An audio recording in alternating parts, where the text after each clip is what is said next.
2 साल पहले जो इंडिया आउट कह रहे थे, आज वो प्रधानमंत्री देश के प्रधानमंत्री को 21 तोपों की सलामी दे रहे हैं। वहां की जो प्रेस कॉन्फ्रेंस हो रही थी उसमें जो ट्रांसलेटर थी वो घबरा गई। मोदी जी ने उस चीज को कैसे हैंडल किया।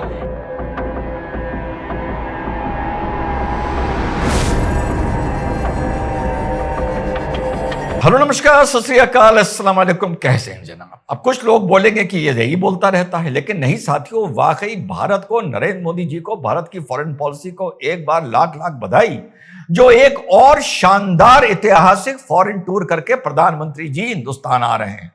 यूनाइटेड किंगडम के साथ फ्री ट्रेड एग्रीमेंट की बात तो थोड़ी सी बाद में करूंगा, लेकिन मालदीव्स के साथ जो पूरी एक साइकिल पूरी हुई है, इंडिया आउट से लेकर वेलकम इंडिया तक, उस पे थोड़ी सी 4-5 मिनट में आप लोगों के साथ चर्चा करूंगा।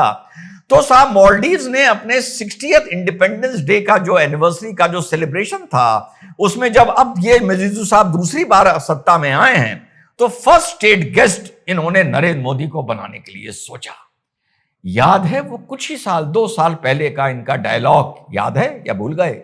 We may be small, but that doesn't give you the license to bully us. We may be small, but that doesn't give you the license to bully us. हाँ, वहां से लेकर अब तक की बस 8-9 मिनट में कहानी, जो नरेंद्र मोदी जी को ये बधाई दे रहे थे कि वो कंटिन्यूएशन में भारत के longest serving, second longest serving prime minister बन गए हैं, वहां तक। Let me convey my heartiest congratulations to Your Excellency on becoming the second longest serving Prime Minister of India today. जी हाँ साथियों, नरेंद्र मोदी को मिली है वहां पे मालदीव्स में 21 तोपों की सलामी, और राष्ट्रपति महोदय स्वयं एयरपोर्ट पर इनको लेने आए थे। कहां से कहानी शुरू हुई इंडिया आउट से लेकर, और कहां कहानी खत्म हो रही है वापस आकर कि वेलकम इंडिया बैक को लेकर। और उन्होंने ये भी बोला पूछे जाने पर कि आप तो चुनाव इंडिया आउट कैंपेन पर जीत के आए थे, क्या हुआ? उन्होंने कहा साहब वो वोटों के लिए था, लेकिन देश की इकोनॉमी स्लोगन से नहीं चलती है, इंडिया आउट स्लोगन से। जहां जनाब कहते थे कि कोई भारतीय मालदीव्स की जमीन पर कोई फौजी जो अनआर्म्ड हमारी फोर्सेस की छोटी सी टुकड़ी वहां तुम्हारी मदद करने के लिए थी, हमने जो तुम्हें प्लेन दिए थे मैरीटाइम के लिए, उनको चलाने के लिए थी, उनको मैनेज करने के लिए थी, उनको इन्होंने निकाल बाहर करा। और जब ये जीत के आए हैं तो एक तरीका था, एक रिवायत थी कि मालदीव्स में जो भी जीत के आता था हेड ऑफ स्टेट, वो पहले भारत आता था। लेकिन इन्होंने कहा नहीं, मैं भारत नहीं आऊंगा, मैं अपने परम मित्र चीन के पास जाऊंगा। चीन के पास जाते हैं, उधार लेते हैं और 20 MOU पर साइन करते हैं। चीन इनसे वादा करता है कि तुम्हारी सारी समस्याओं का समाधान अब मैं करूंगा, पैसा भी मैं तुम्हें दूंगा, टूरिस्ट भी मैं तुम्हारे यहां भिजवाऊंगा, तुम्हारा इंफ्रास्ट्रक्चर भी मैं देखूंगा, हॉस्पिटल, रोड, एयरपोर्ट भी मैं बनाऊंगा, तुम्हारा डिजास्टर मैनेजमेंट भी मैं देखूंगा, तुम्हारा दवाई का बिल भी मैं देखूंगा, मतलब हर चीज मैं देखूंगा। और ये उनकी बातों में आ जाते हैं। फिर इनको धीरे धीरे समझ में आता है बाकी देशों का देखकर कि उनका क्या हाल होने जा रहा है, और धीरे धीरे इनकी इकोनॉमी का यह हाल हो जाता है मालदीव्स की कि इनके जो फॉरेन रिजर्व्स थे वो $440 मिलियन पर पहुंच जाते हैं। माना जा रहा था कि मालदीव्स के बाद कुछ महीनों का पैसा है।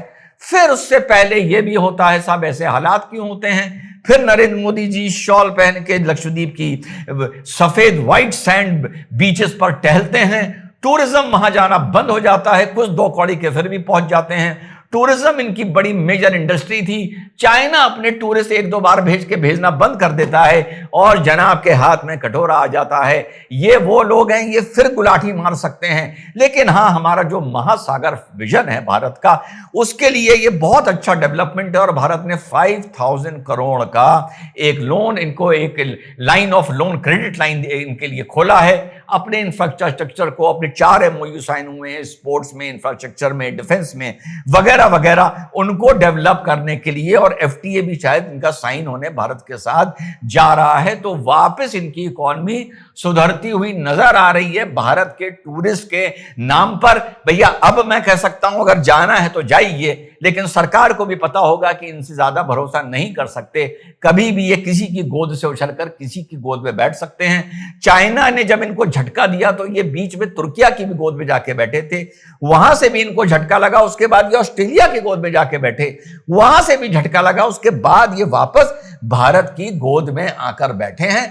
तो इस फिर से इस शिफ्ट के लिए भारत को एक बार लाख लाख बधाई। और यूनाइटेड किंगडम के साथ साथ एक ऐतिहासिक फिर से फ्री ट्रेड एग्रीमेंट साइन हुआ है, जिसमें लगभग जितनी भी चीजें भारत से यूनाइटेड किंगडम जा रही थी, लगभग सब पर माना जा रहा है, कुछ रिपोर्ट्स तो 99% बता रही हैं कि उन पर ड्यूटी हटा दी गई है।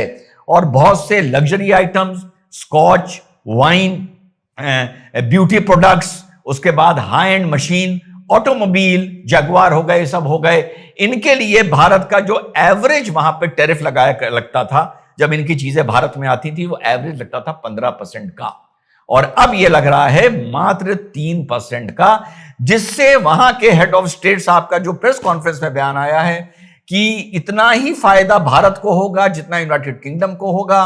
$2.2 बिलियन का वहां पर वेजेस का इससे बिल आएगा और $4.8 बिलियन का बेनिफिट उनको होगा। और लगभग इतना ही जो आंकड़े आ रहे हैं कि आने वाले वक्त में 1 साल में इस एग्रीमेंट के बाद 3 लाख करोड़ पर ईयर का भारत और इनके बीच में ट्रेड में इजाफा होने जा रहा है। तो साथियों, वाकई ये दोनों बहुत बड़ी खबरें हैं।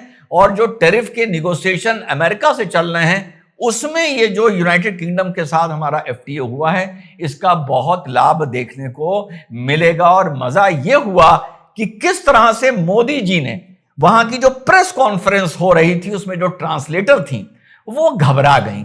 हो जाता है, घबराना चाहिए नहीं, तो वो घबरा गई। तो मोदी जी ने उस चीज को ऐसे में जहां पर बड़ा रिजर्व होकर रिजर्वेशन लिया जाता है, जरा नाराज हुआ जाता है, मोदी जी ने उस चीज को कैसे हैंडल किया, ये वाकई दिल जीतने वाली बात है। देखिए, It is good for consumers because it will bring down prices on Indian goods in the United Kingdom, like clothes and shoes and food, and it will deliver benefits for the long term.